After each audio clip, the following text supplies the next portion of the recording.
Okay, so hello everyone again.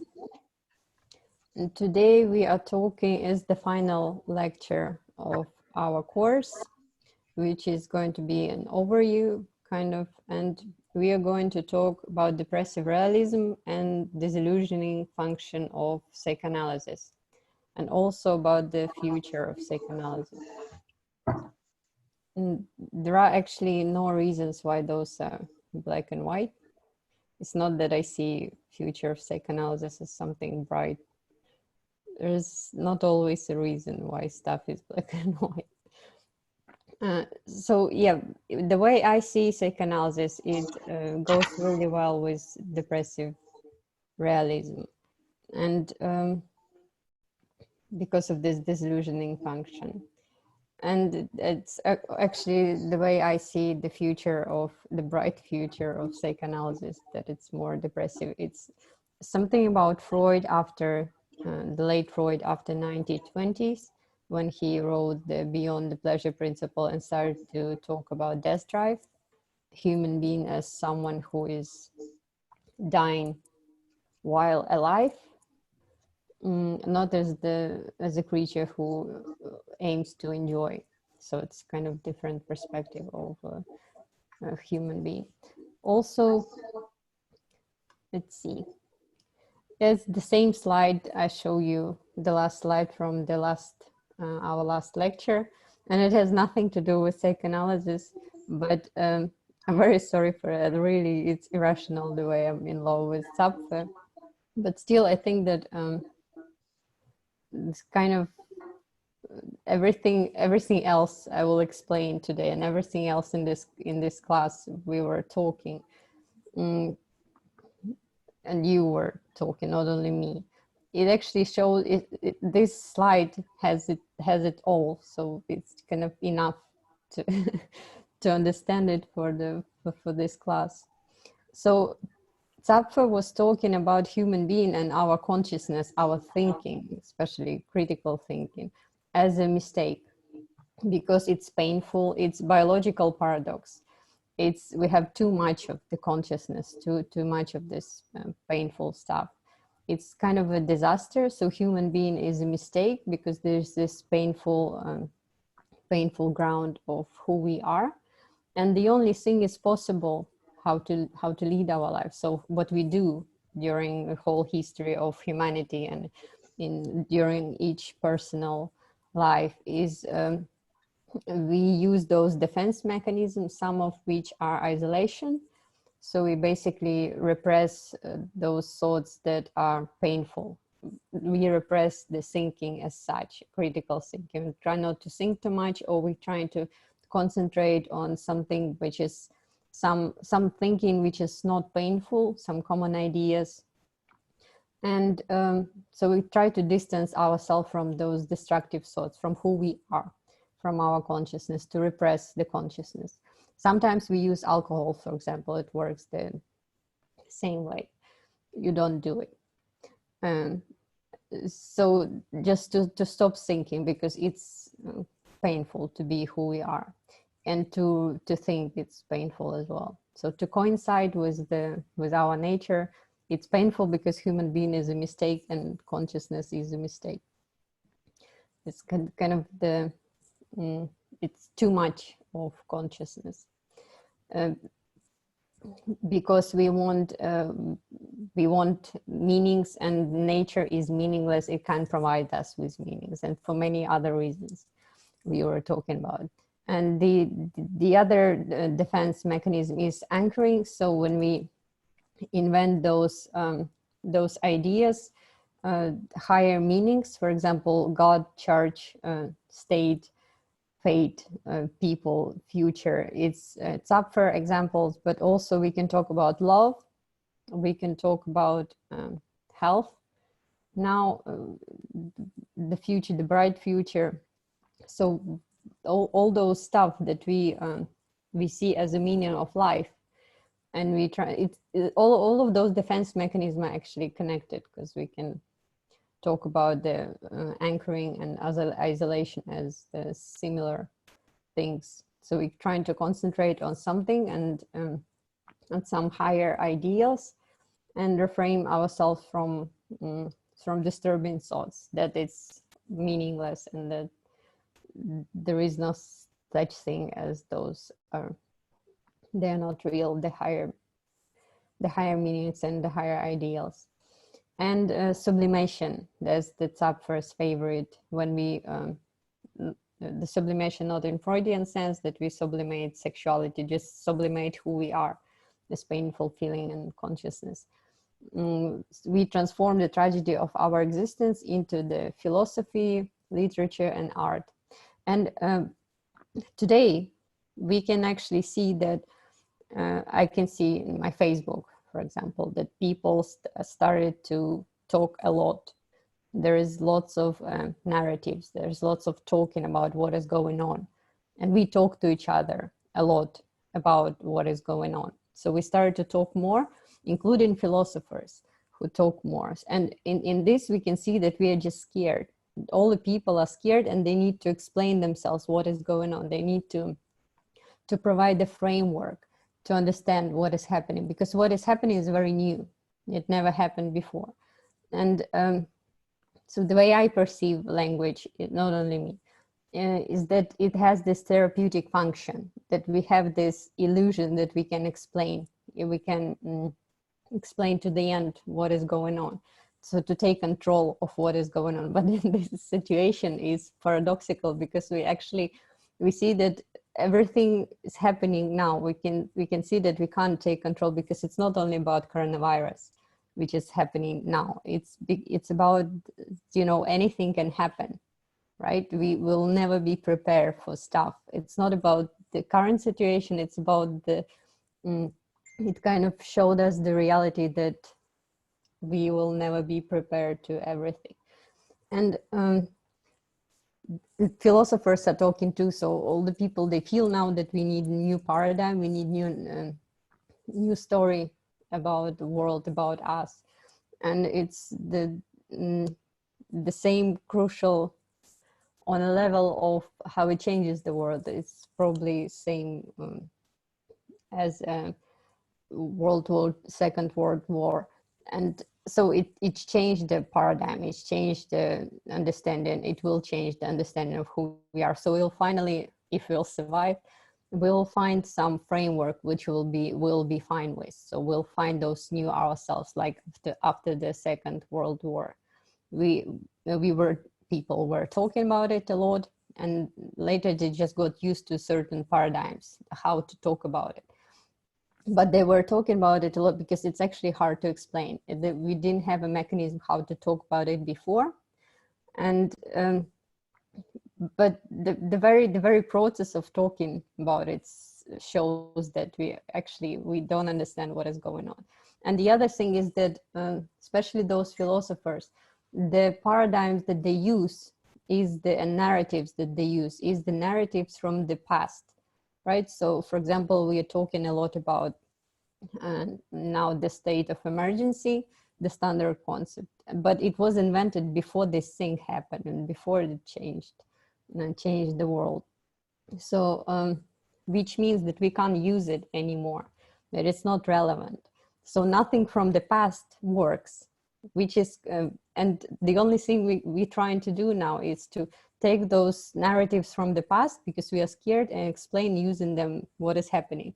But it's impossible. And same with me, actually, with the lecture you're listening today. Even though I was lucky and I was talking about this depressive realism all the time, that, it's not time to be positive and stuff, we need to get ready for. And I might say that, haha, now who is right? But I won't, because it's still, this stuff was invented within the old circumstances. And even though I might be lucky and it looks like it's relevant to what is happening, but it's still, it's not relevant in the way that it changed, and we need new words, we need new framework to talk about it, and it takes time. It takes stress and depression and anxiety. So to really face what is going on and to invent new new meanings. But on the other hand, the invention of new meanings, it only comes well after we will talk about it at the end. It only comes about this process of thinking. Well, we can say that those narratives that appear today is a process of common thinking, but I think that the process is only thinking, it's only invention of new if it goes through this depressive rupture, that we actually feel that there is nothing we can say at certain moment, and it's painful. So only after this kind of state, after this stage, we can start to talk, when we feel there is nothing to say actually, which is relevant. And now this is not this stage yet. Now we feel that we have patterns of narratives that can actually explain. So the next stage is depression, probably, and which will show that the thinking is going on. So also not to make things worse, because life is getting creepy and scary. This is magical slide, because it's not only about depressive realism, that everything is terrible and nothing will save us, and those the God, the state, the love, people, future, it's just illusion. And we need to kind of to think properly means to feel pain and to recognize the meaningless and just die. It's not only about depressive realism, not only about this, but it's about exactly the opposite, the positive psychology and stuff. It's also in this slide, the self-help books. It's also here because it's also answered the question what to do, right? So those defense mechanisms can be seen not only as something to criticize, but also the direction, what we can do now. So what we can do, since we are in this situation where we're facing the painfulness of our existence, we can do isolation, right? Repress disturbing thoughts just to survive. This is the guide how to survive, not only the revelation of that human being is senseless and supposed to die, but it also, if we still want to survive for a certain time, this is what we can do, and what we actually were always doing. So repress disturbing thoughts, the anchoring, invent meaning, figure out what's the meaning of your life, what's the higher ideas for you. And sublimate, that's my favorite. That's what you have to do for tomorrow, writing your essays.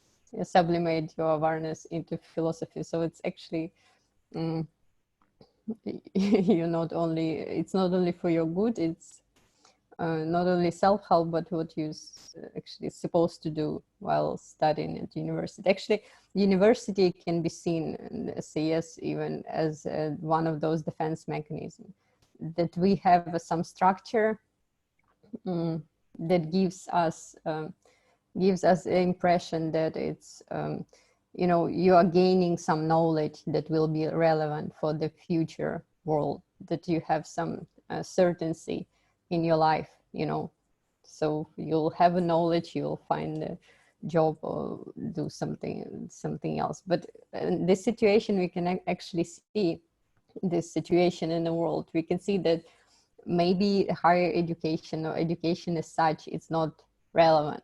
Yeah, even if the world will not end,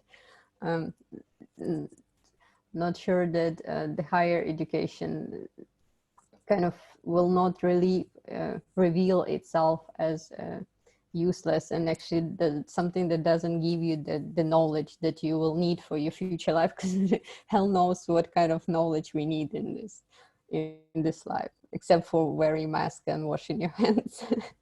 Maybe everything else is not relevant. So in this situation of a panic and the end of the world, it kind of reveals that all of those were based on illusion, that all of the certainty was an illusion. But at the same time, as we see on the other positive side, this kind of Zapper this slide can be seen as a self-help guide.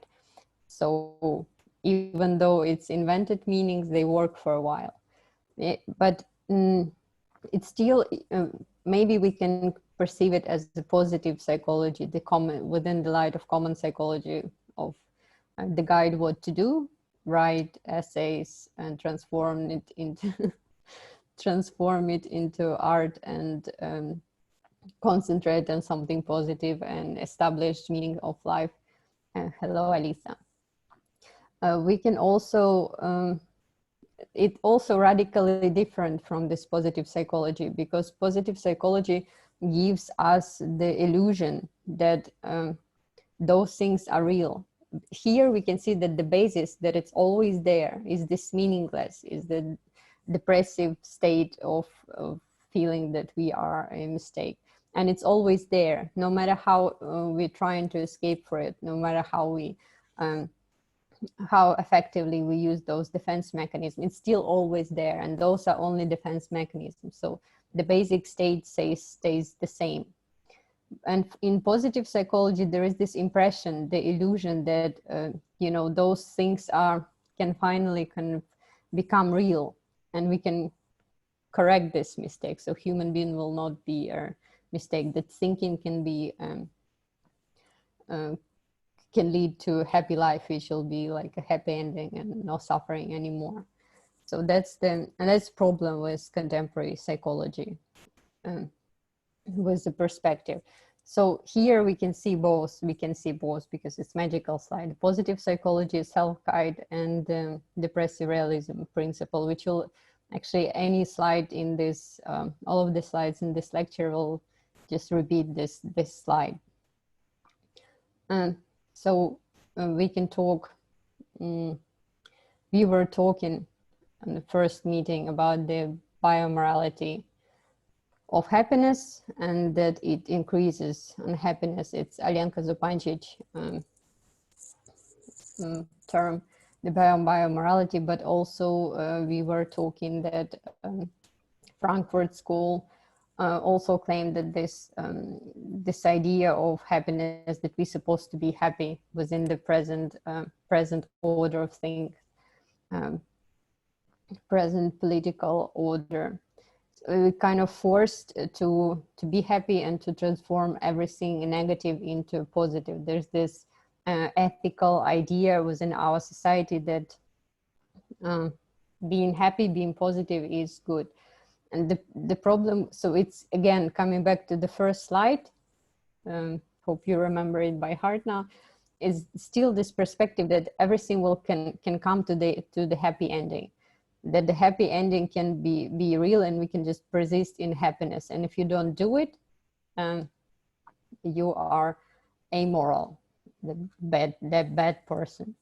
And the problem with this biomorality is that of happiness, is that it increases unhappiness, which is paradoxical.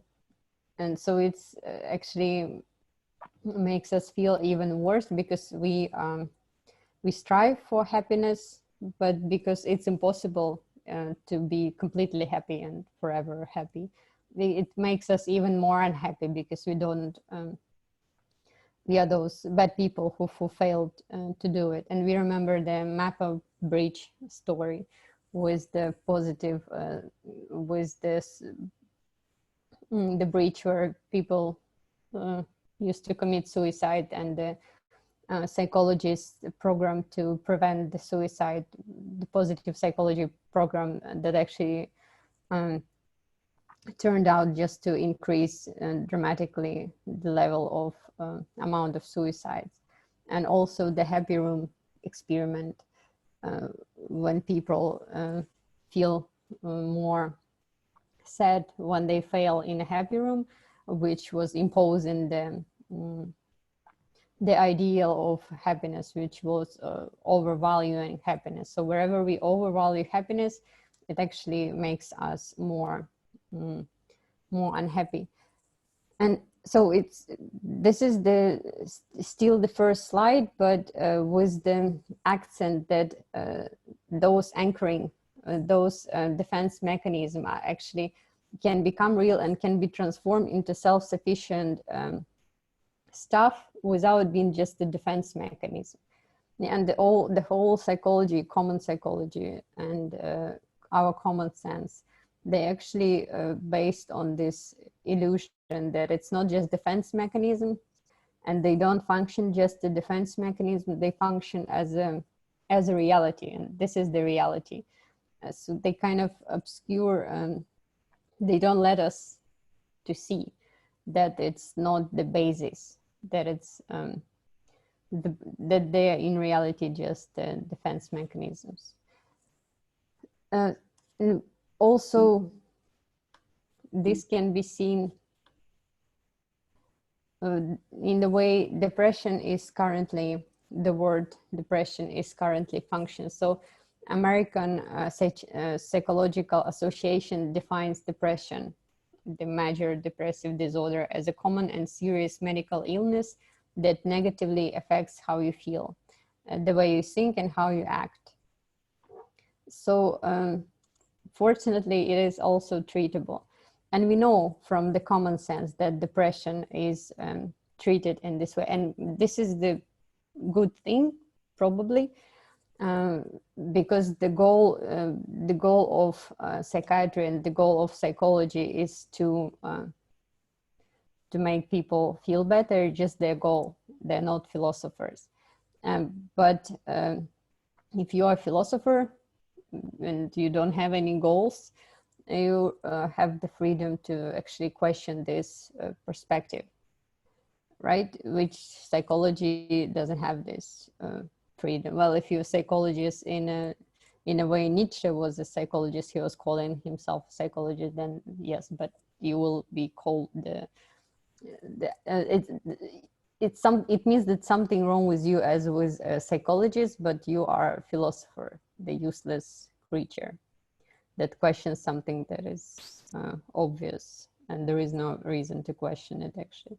So we know that from common sense, from everyday thinking, we know that depression is understood as a disease, as there is something wrong with you, some deviated state, not normal. Because normal for us within our perspective, which is also perspective of psychology, is the happiness. As joy, we don't suffer.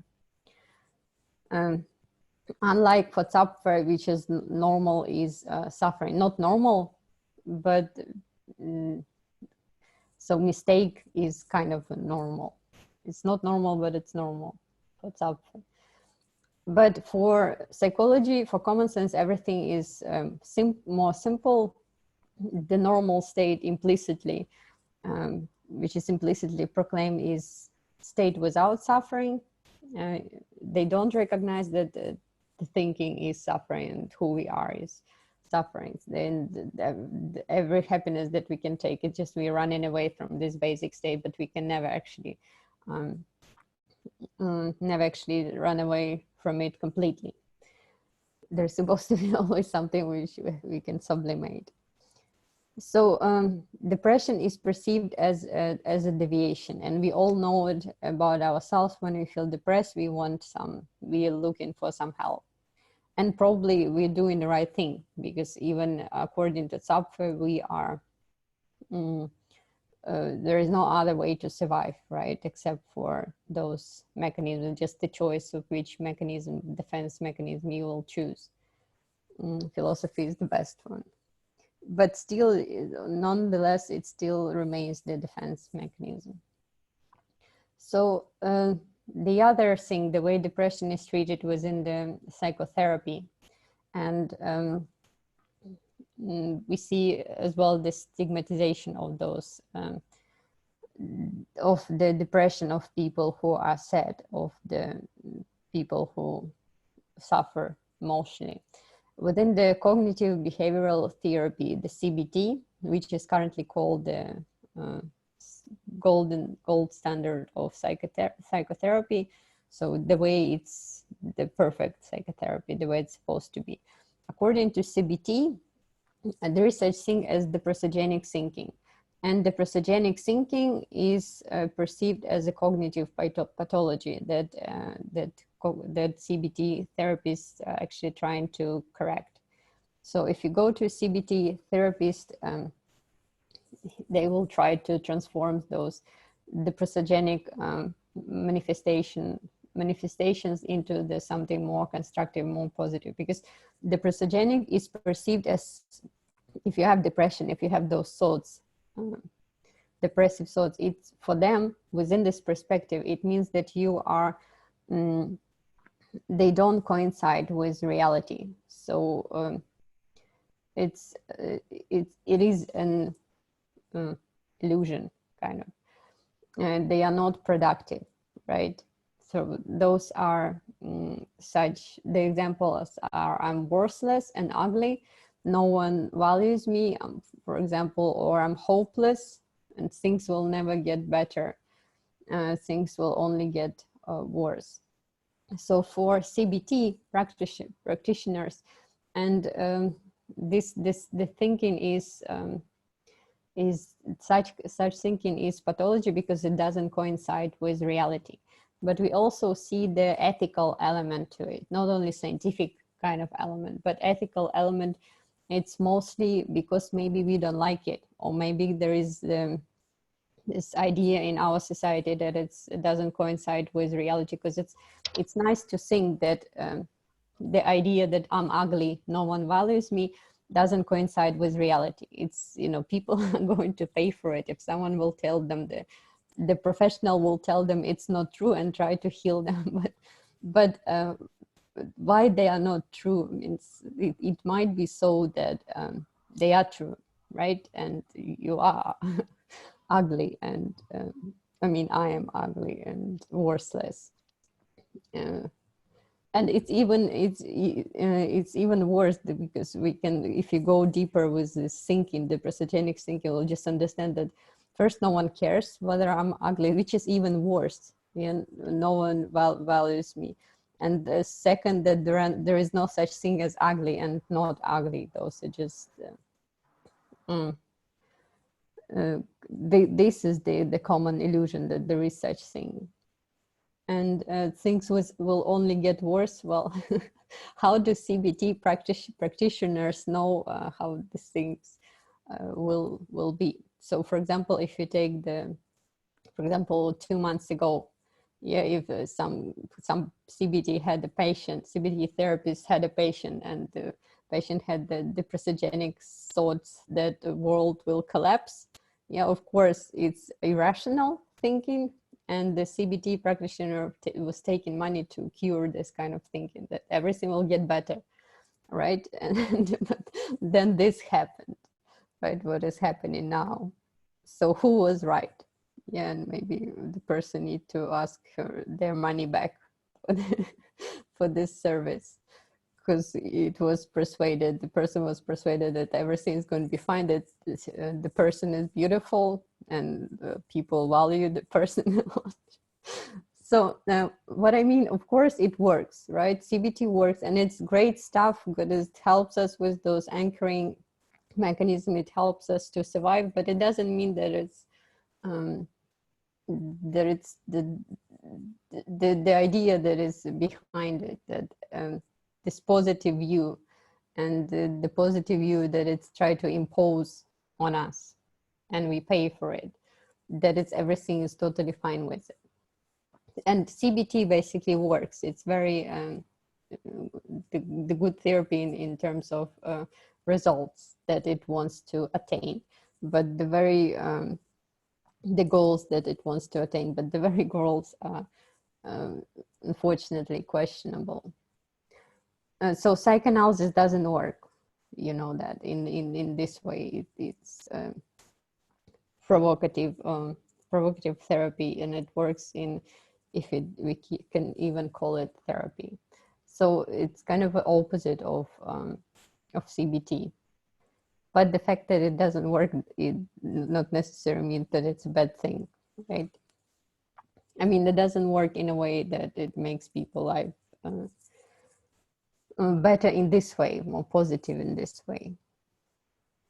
So we were also talking a lot about psychology and Christianity with Foucault idea, for example, of pastoral power, that now the role of those pastors might be seen in psychotherapists, yeah, and other medical professionals, that they are now taking care of our well-being, and they are leading us towards the better life.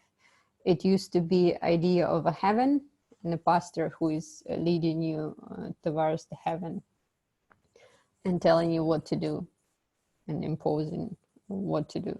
And now this role is like heaven. We don't actually believe in it. Some of us still do, but still it's not the common idea.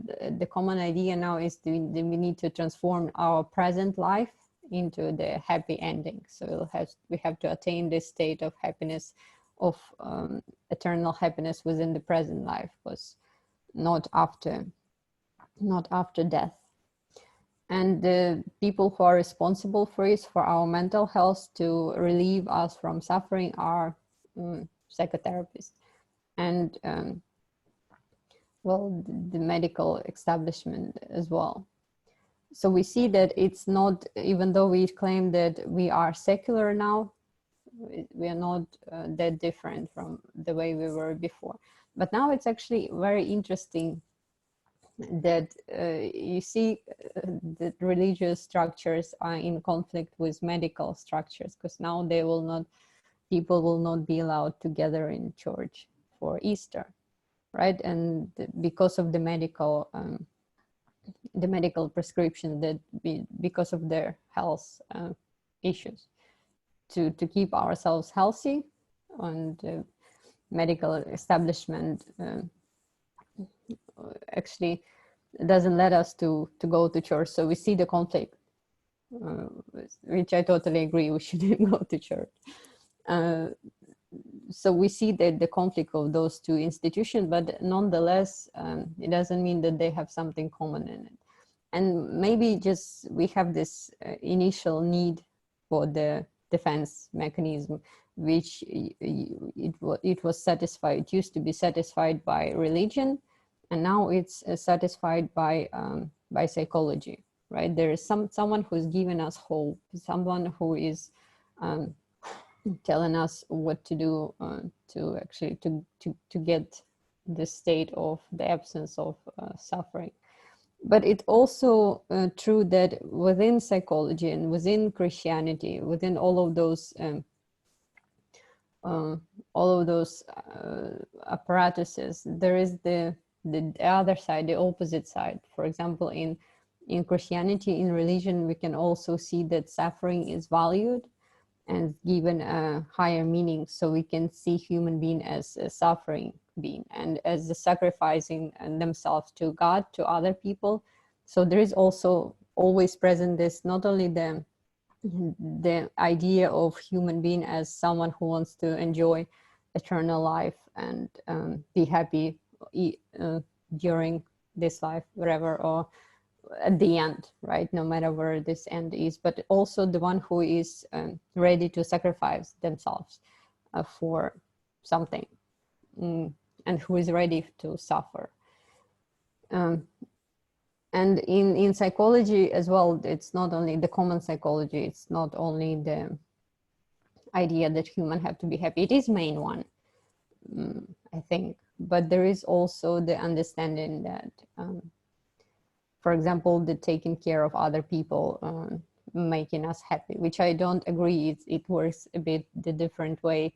It's just the other most effective probably way of defense mechanism, that when it distract you from suicidal thoughts. And the critical thinking is always suicidal. It's kind of you destroyed you destroy the meaning that you used to think were stable. So you destroy the part of you, and taking care and sacrifice yourself, this suicidal creature you are, is just distracting yourself from you. You sacrifice yourself to other people, and kind of it is a suicide. So you still commit a suicide, but it's in a more productive, useful for other people way. Sacrifice yourself to other people, kind of not existing, start to exist less. And it's actually good for society if you commit suicide in this way, because you are helping someone. So if you want to commit suicide, just start to help each other. And it is a kind of a suicide and productive. I have a question. So yeah, yes. Maybe it would be right to say, though, so that in a therapeutic society, in Christianity, in pastoral care, and all other stuff like this, suffering is not something bad. It's just very restrict. So suffering may be good in a certain way. Uh, so there are different kinds of suffering, and if you suffer in the right way, if you suffer right according to the all rules, then you do it right, and you're a good person. And if you suffer somehow else, and suffering becomes an emotion, uh, then something is wrong with you. Would it be better to think this way? Yeah, What it's, would be more we right can way? think that way. It's for example, we can still come back to the top slide with Zapfe and see that it just, those defense mechanisms can be seen as we're trying to put the order on our suffering. So suffering, even though we suffer, but we kind of organizing our suffering, taking control of it. There's nothing else we can do, like in a different way. And same function can be seen in religion. We are suffering, it organizes our suffering in such a way that it's socially productive and it's not too much, so we don't actually destroy ourselves. And if we destroy ourselves like Jesus, example for all of us, it still can be, it should be given some inspiring meaning to that, right? That it's some meaning to have a feeling that it actually makes sense, right? So it's organization of suffering in terms of meaning, in terms of suffer for someone who is sick, who is in need of your help, you know, find a meaning for your suffering, organize your suffering in a good way, right? So we can also get rid of the whole idea, of the whole idea that we need to be happy and persist within the state of happiness. It can just be seen as organization of suffering, and it's kind of enough. And it doesn't matter if a result of this suffering, sometimes you feel happy, sometimes you don't feel happy because you sacrifice yourself, because you find a meaning of your suffering. It just doesn't actually matter if you're happy or not. So yeah, let's proceed to the next slide. Depressive realism.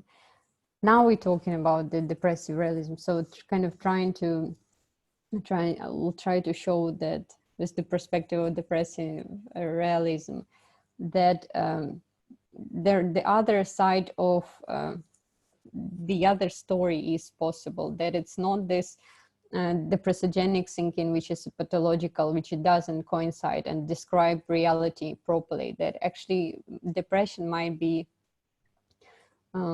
like in Zapfer, might be something that the state which brings us to reality more closer.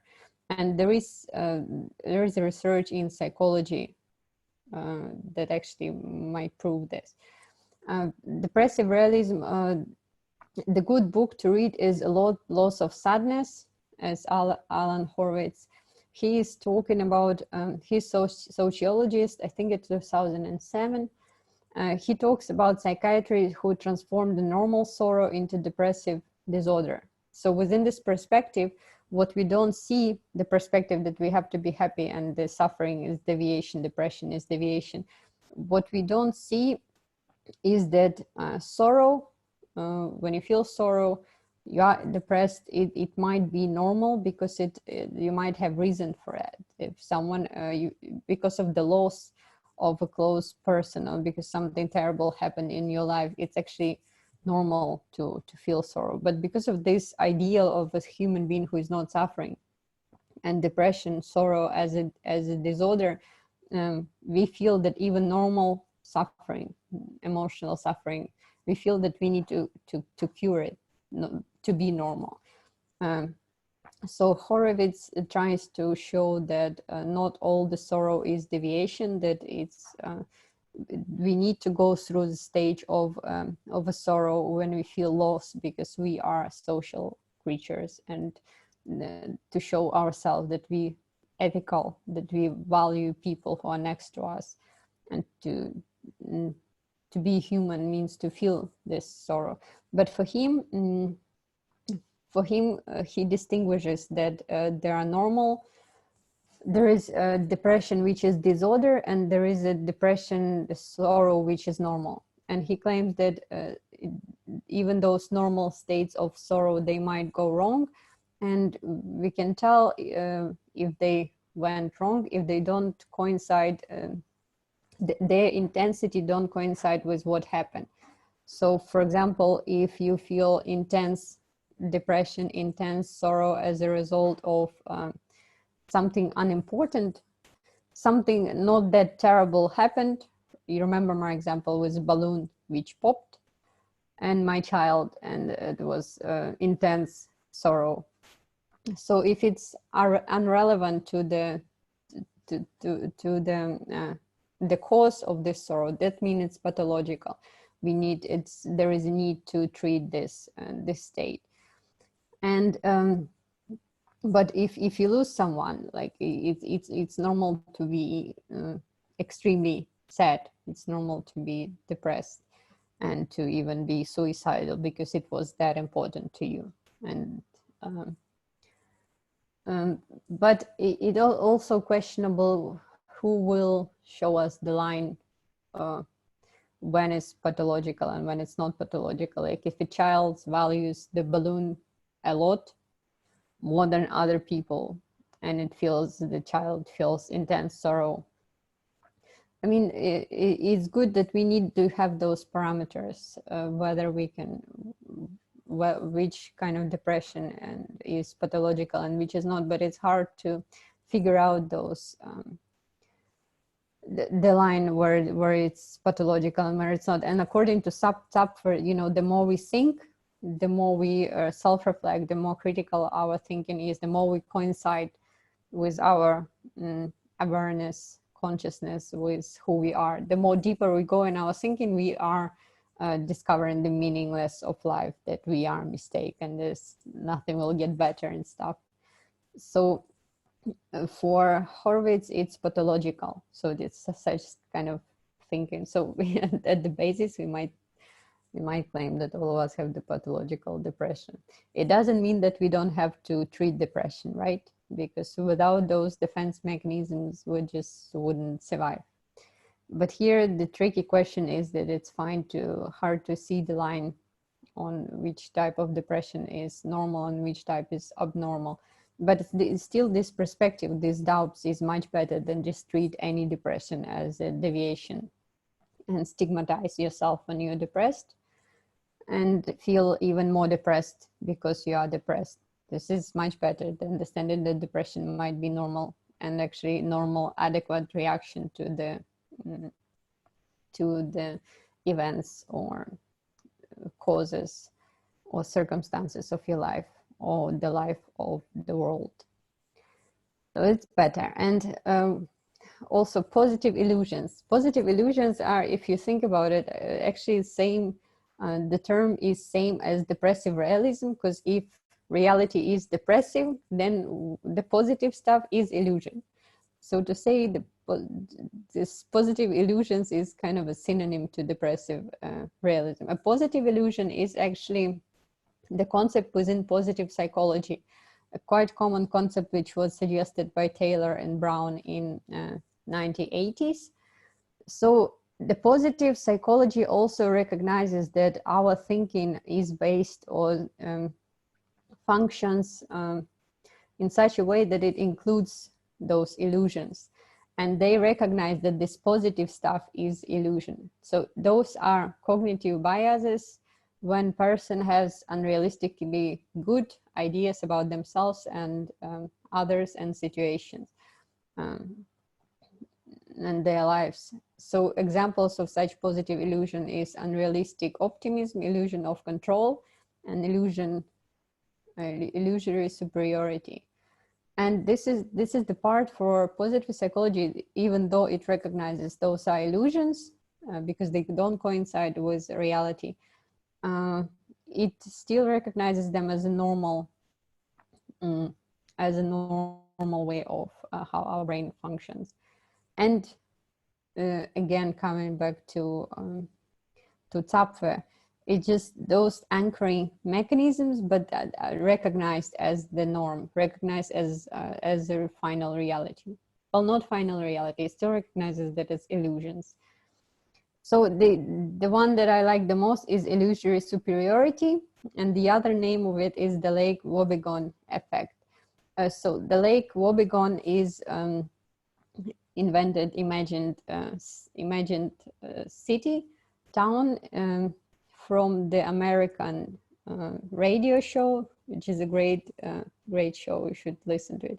So in this Lake Wobegon, it was said that all the women are strong, all the men are good looking, and all children are above average. So it's a comedian show because all of the children can't be above average because actually someone's supposed to be average. But this is the reality. The Lake Wobegon actually describes the reality we live in, that kind of everyone is above average. So this illusionary superiority of the Lake Wobegon effect, or the other name is above average illusion. It presupposes that cognitive bias, where people overestimate their abilities in relation to abilities of the imaginary, some abstract others. And it's very common. Almost 80% of people have it. So they evaluate themselves as being an above average. It means that all of you and me, we do have it as our cognitive bias. In almost all the criteria, for example, in our level of IQ, in the level of how good of a friend we are, how well we drive cars. If you think about this, almost all of us, most of us will think that we are above average in everything.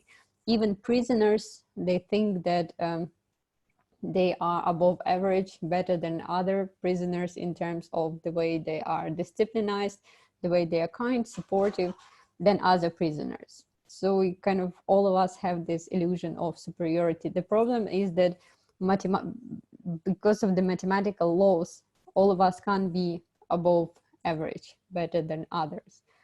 And so this is not true. This is the illusion.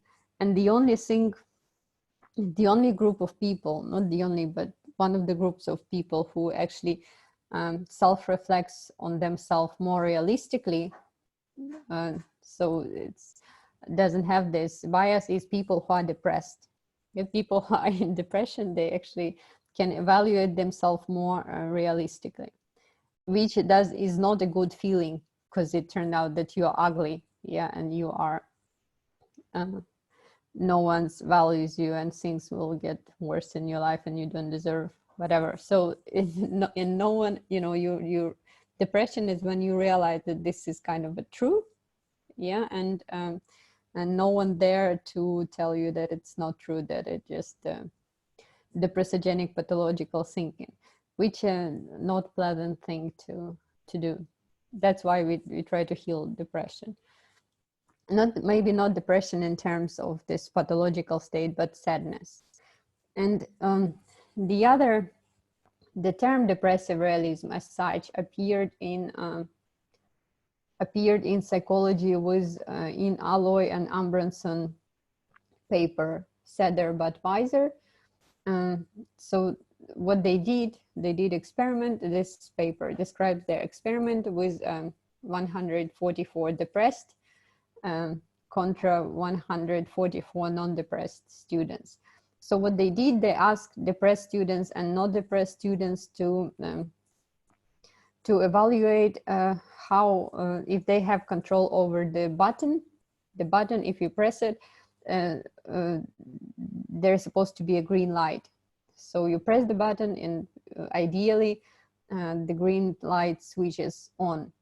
And some of the students were given a total control over the button. So they were actually given the different levels of control over the button. So from 0% no control, they just press the button, but it switches on and switches off randomly, and they have no control over the button. Some students were given 50-50. Sometimes they have control over the button. It depends. The green light actually depends sometimes on whether they switch it or they don't. And some of the people were given the different other percent of control, up to 100 control, where you totally control the button. So what do you think turned out? Who had the as a result of this experiment? Yeah, later they just asked them. What? Depressed students has decided that they do not have control at all? No. Maybe like they were more like reasonable, and they were able to estimate percent of control more precisely than non-depressed students. Yeah, so the result is, but as the name of a paper suggests, that those who are sadder are wiser, and students who were depressed were claimed that they are depressed. They didn't go through the test. They just were self-evaluating themselves as sad. So they actually had more accurately reflected whether they had control or they didn't have control. So they were more closer to the to realize their original percentage of control. And it's actually the good suggestion that people who are depressed, they're supposed to feel that they have no control at all. And this paper was criticized it is criticized from time to time that those are not actually depressed students, but just sad students. Because if you are depressed, you are kind of incapable to have this unrealistic thinking that you don't have control at all. But still, I don't agree with this, because as we can see in our world situation, we don't have control at all, and it's only the illusion, which is, of course, it's not productive yet. The thinking is not productive when you feel that there is nothing you can do. You just do nothing. So psychology is a good thing because it helps you to survive, but it doesn't mean that it's not illusion. And it doesn't impose you the illusion. Yes, Alisa. I can't hear you at all. What did you mean with we don't have control over the world at all? Yeah, what I mean is that we don't know what will happen, right? We might concentrate on some predictions about what will happen, but as we see, the world is always it changes, because something that we never expected happens. And it's good to have the illusion of control, because you can actually organize your life. You can do something, right? You can plan stuff, but there's always going to be something that you can't plan and that you can't control. But that only means that our control is limited, but that doesn't mean that we have no control at all. Yeah. But I prefer, as a philosopher, I prefer to think that we don't have control at all. I mean, as a philosophical stance, at least. Alice, maybe you live in illusion. Yeah, I just mean like that it varies. I mean, I can control, like, I'm gonna let this pen fall because I know it's gonna fall, so I have the control over it. So there's like limited in like in what we can do and what we can't do. Yeah. But still, we know that the world can end any moment, right? And it's, but to survive, to live, we need this, even though it's illusion, but we kind of need it. And we need to totally believe in it, that it's productive. And if you won't believe in it, if you claim like me that it's illusion, you'll be considered insane, right? So don't. Yeah, but I mean, just to believe I have no control to believe I have control over everything is illusionary. Like, it's like the hard way to figure out what degree of control I actually have. Like, to find that balance, what I can do and what I can't. Because when I believe I have no control over anything, that's gonna make me like, that's as illusionary as to believe I have control over everything. Yeah, that's what I'd people who are depressed might agree feel. with Yeah. Alice because, as we know from the experiment, there are not only 0 and 100% of control. There are also other percentages of control over the button and over the world. So probably we just don't have control over some things, but also have control over other things in certain circumstances. Yeah. Good. The defense mechanism work well. Yeah. I mean, it's true. I mean, that's the way I feel, right? You create your plans for your kind of for your day, and you kind of follow those plans, and you control it. And the stronger this locus of control is, the more productive you are. So it actually works, right? If you stick to a plan, you can have power to change the world. But it still doesn't mean that it's not illusion, and it can't be interpreted that way, because one day the world can end, right? And we don't know what those unpredictable things that might happen will happen.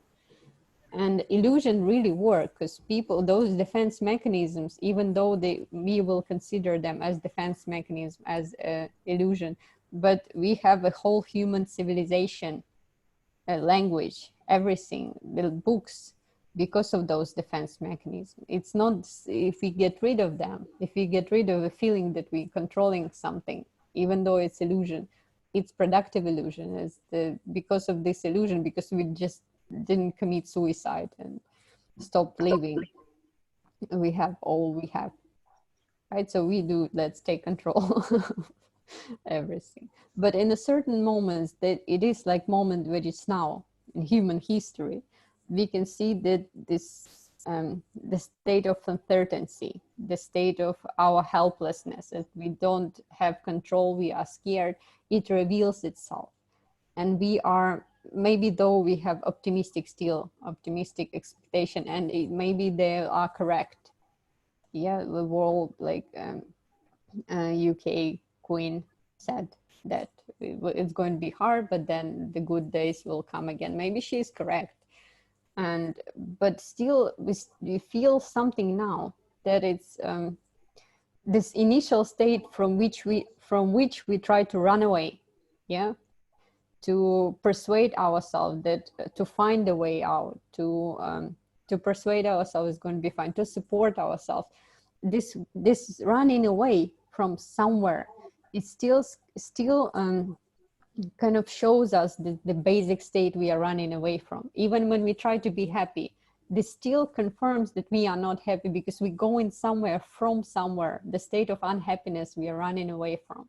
So this kind of the feeling of control, and every day I create those plans for my day, it still means that, what state do I begin with, right? What state is the initial state I'm running away from? Even those, I will do what I planned, I promise. I'll try to stay like optimistic. But this initial basic state, it's still kind of different, and we'll never run away from it totally. It will still always reveal ourselves in those events of life that cause depression, when we feel that we don't have control, when we feel their life doesn't have meaning.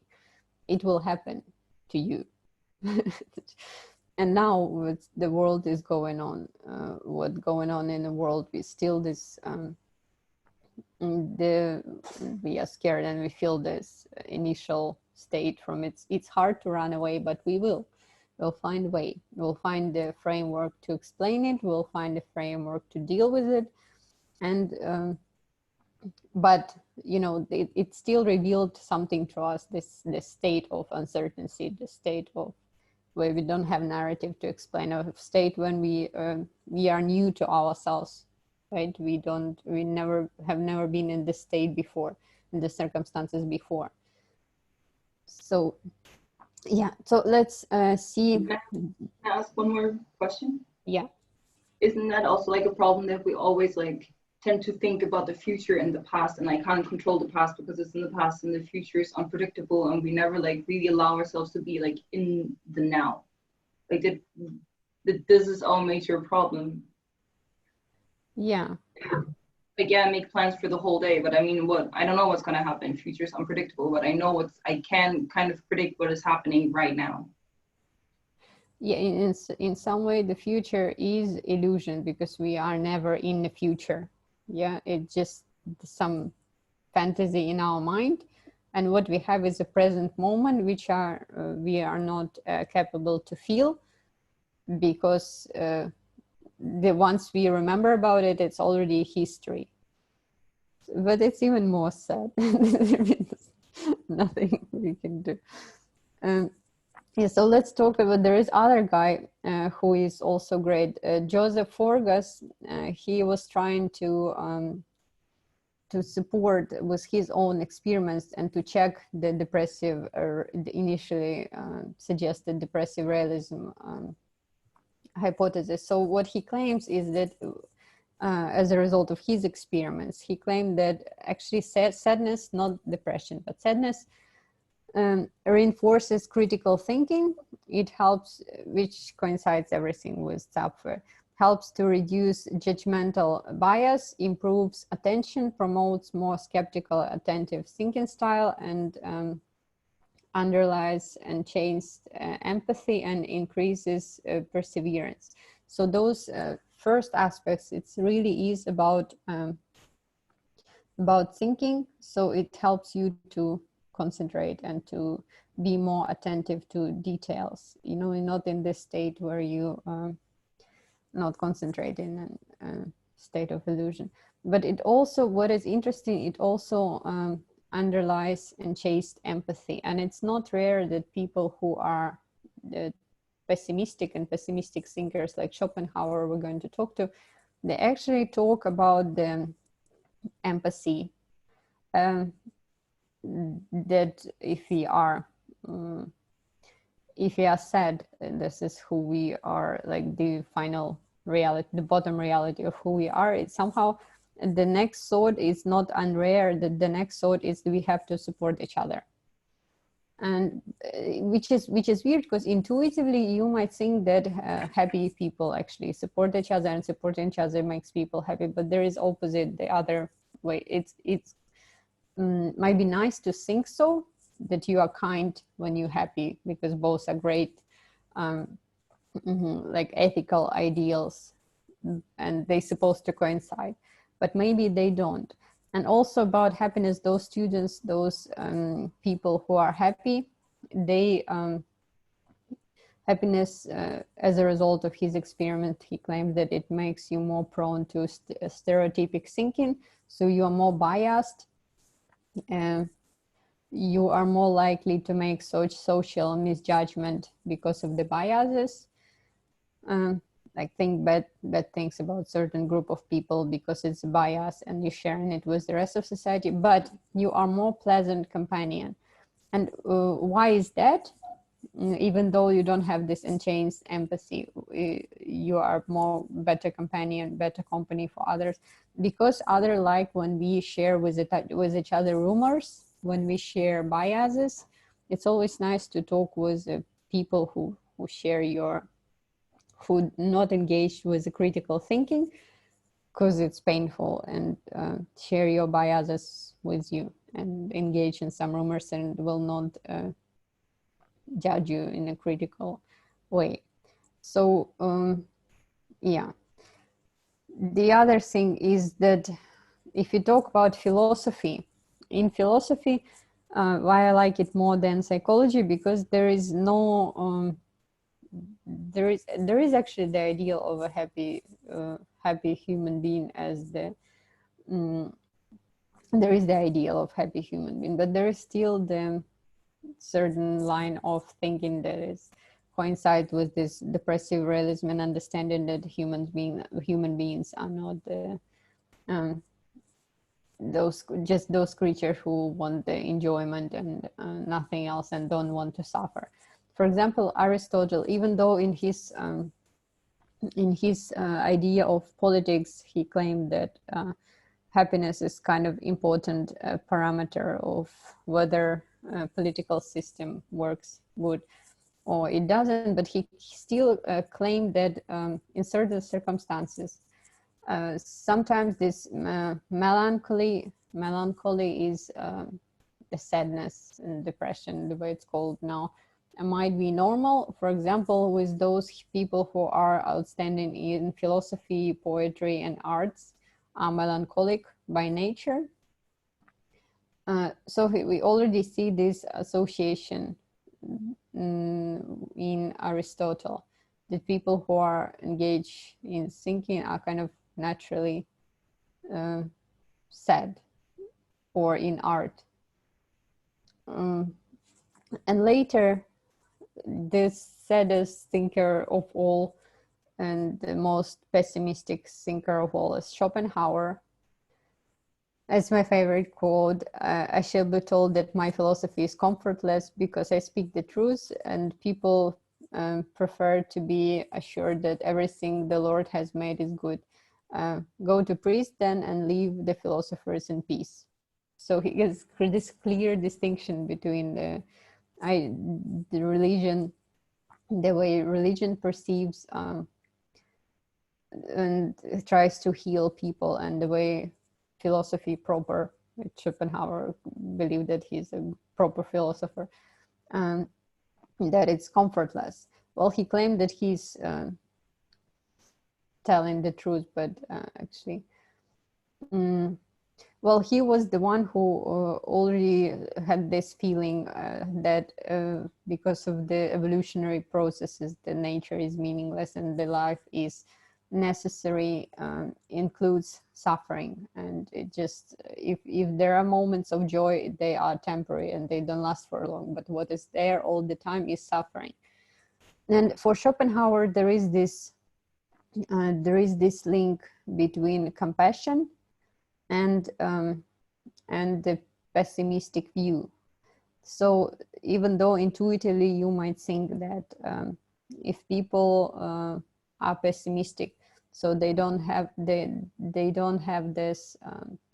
they're not supposed to have this active kind of engagement in life, no plans, and nor, if nothing, everything is just wasting of time and nothing we can do in life is suffering anyway, so why to be compassionate and stuff if there is no way out anyway. But for him, he makes this link that we need to, because we are all suffering, and then we need to, and all of us will die, and all of us are those tragical creatures. We need to support each other, even though it might be a defense mechanism, but there is no other way to survive. So there might be this link established between the need to support each other and the pessimism, and not the opposite link that be pessimistic, so let's not just don't care about each other. So we might associate happiness with this feeling that we don't care. And actually, happiness on the one hand, it might be also seen as the supporting of others, because you kind of you're cheering people up, and you kind of show people that everything's fine with you. So by being happy, you sometimes might be, it's just another way of suffering and supporting people. There's lots of ways to interpret it apart from the traditional way. Does it just happiness and nothing else? And sadness is bad, suffering is bad too. So who else? Freud. Okay, now we can start to talk a bit about psychoanalysis, because we were talking about it a lot and during the previous meetings. So psychoanalysis, especially after 1920, when Freud writes the Beyond the Pleasure Principle and start to recognize a human being, not as someone who is striving for happiness and for joy, and but as a suffering creature who goes through death while we are still alive. And he claimed that, relying on Schopenhauer, that not in any beyond, but here in on Earth, most men live, and women too, live in hell. And Schopenhauer has seen that very well. My knowledge, my theories, and my methods have the goal of making men conscious of this hell, so they can free themselves from it. So we can see that it's quite depressive and quite realism, because we live in hell already. And just the perspective of, maybe it's Christian perspective transformed into in a new way, but it's not the one that, you know, after will be, all of us will meet each other in heaven, but that the transformation of hell, that hell is now, it's not somewhere afterlife, but hell is happening now. And we see here that the goal of psychoanalysis is to make men conscious of this hell, so they can free themselves from it, according to Freud. But this is still, as we know, the Freudian idea after 1920s. He still, even though he recognizes the death drive as the key principle, he still preserves his basic structure of a human as striving for happiness, and he kind of tries to add the death drive there, but it doesn't, it turns out not to be really sound. So Malibu can helps us, Catherine Malibu helps us with this, with her concept of destructive plasticity, and also Lacan with this with his idea of a subject as always post-traumatic subject. So even though here we see in Freud that there is a reason, he still have the idea that we can free ourselves from it. But for real, if we extend Freud thinking about the death drive, the goal of psychoanalysis might be just make our self-consciousness of this hell, but without possibility of to free themselves, ourselves from it. So it's kind of totally useless. Might seem as a totally useless therapy. But the guy, and also Reshe claimed that psychoanalysis is the only discourse in which we are allowed not to enjoy. So it's kind of discourse that protects us from. It might be interpreted in that it's a discourse that protects us from the perspective of positive psychology, of common psychology. At least it's something else. And the guy who is my favorite and contemporary practicing psychoanalyst is Ladan. This is the one you're supposed to read for Wednesday, and it's also your deadline to write your essays. So still try to do that. But for him, psychoanalysis is above all the psychology of disillusion, and because of this, the analyst functions as disillusionist. We'll talk about it more on Wednesday. And the problem is that for Ladan, he's great in that it's not, analyst is not the one who is disillusionist in a way that he knows the truth, and he will just tell you the truth that your life is terrible and whatever. And it doesn't work in this way, because he doesn't or she doesn't know the truth. Because the truth is illusion as well. So, and the person, even though you will tell them some kind of truth in your understanding, they will never listen to you, because they have this, the way Ladan called it, the implicit memories, the implicit patterns, and the way Zappa called it, those defense mechanisms that are actually unconscious. And that helps them to survive, even though it doesn't coincide with reality. It helps them to survive, it helps them to build a life. And if you get rid of them, of all of them, well, just person will commit suicide. That we know that sometimes if someone will tell us which is truth, but we're not ready to hear it, and we know it's truth, but we can commit suicide. And for example, his example is that a child who has abusive parents, in order to survive, because it's people who are taking care of a child, the child needs to think, to find some defense mechanism, some fantasies that those people are good, because his life or her life depends on those abusive people. They are good, but something wrong with the child, right? It's what we might call the Stockholm syndrome. But still, to a certain degree, it's rational, because it helps the child to survive. It helps to deal with those abusive relationships. The problem is that in future life, those fantasies might work in a bad way, and the child might, being grown up already, you might not realize that this happened in your childhood. You may just not been capable, and maybe there is no point for you to realize it. But so psychoanalyst is not the one who knows the truth, and will just impose the truth on you. People will not listen, but people will not pay you money for it, because they not ready to hear some stuff. And it will be mostly that you impose your own illusion on people.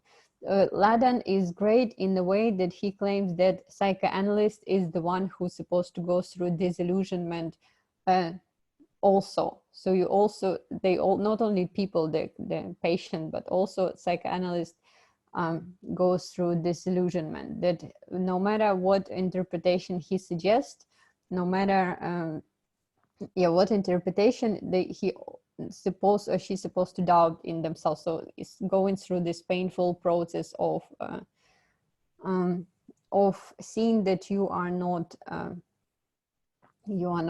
correct, and this debunking another illusion. It's kind of a setting. The psychoanalytic situation is a setting where both people go through disillusionment, and it's also he had this idea that it's cruel. The psychoanalysis is cruel in a way that even though you form attachment with a person, it will still it's still, because of the psychoanalytic setting, you still pay money for it, and it's still work for a psychoanalyst, and this will end. So this attachment will end, and it's kind of cruel, because you feel you teach people, this situation teach people to go through loss, to understand that any attachment will end, and this attachment was just an illusion, not only for patient, but also for a psychoanalyst who is also a human being and is attached to the people. So it kind of debunks the illusionary nature of human bond. But the problem here, the more kind you try to be, the more this attachment, the better this attachment work, and the more you support the person, the more painful for them it is, because it's still you're working with them a certain hours, so it's still limited. It's still debunking this, that it's illusionary. So we'll see. We'll talk about Ladan more on Wednesday. And what else? Yeah, and also we will talk about the rumination hypothesis. Somehow the slide about it was lost, but for rumination hypothesis about it, we will talk on Wednesday too. The idea that that depression might be actually not the deviation, evolutionary deviation that we need to cure, but actually the mechanisms, the mechanisms that was invented, kind of that appeared during evolution, and that helped us to develop analytical thinking. So a mechanism that helps us to go over and over again through depressive thoughts, something we don't want to think about it, but we still come in to those thoughts again and again, and that actually the mechanisms that might be responsible for our ability to solve complex problems and to develop analytical thinking. So even though it's painful, it might be not a bad thing. And the last thing I wanted to talk, I will let you go, I have to soon. The last thing I wanted to talk is lay psychoanalysis. It's as a future of psychoanalysis, because Freud was actually, we know, against medicalization. And this quote, you saw it already, that he claimed that psychoanalysis is profession of lay curers of soul who need not be doctors and should not be priests. And Freud in this way was betrayed by his followers, because psychoanalysis is now almost fully, as a practice, almost fully absorbed into the medical establishment. And in his work, The Question of Lay Psychoanalysis, Freud actually claims that his idea was that people who practice psychoanalysis, they're not necessarily supposed to have medical education or some professional education. So his idea was that to make psychoanalysis as wide as possible and maybe lay. So for his idea was that medical education does not give what is important for psychoanalysis. So it's more important when they have this free spirit and some basic understanding of psychoanalytical rules. And I have this experiment recently, I might talk about it in a seminar, that people can sign up for free for my session, and after that they're supposed to provide session for other people for free, and other people supposed to provide other people sessions for free, just following some basic settings. So let's see how it will go, but the perfect result would be that it just overthrow the whole idea of psychology that you have to pay. And it's not hierarchical. What I don't like about psychoanalysis is still hierarchical, and there's still someone getting money, even though I do get a bit of money from it. But it's interesting to invent some new kind of psychoanalysis for a new world that will come. I was supposed to let you go. I'm sorry that we didn't have time for questions, but if you still want to ask me some questions, you can. But you are free to go if you want.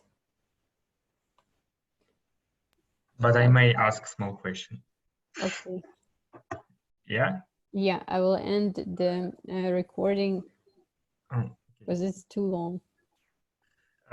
You described concept of isolation, sublimation, and archery.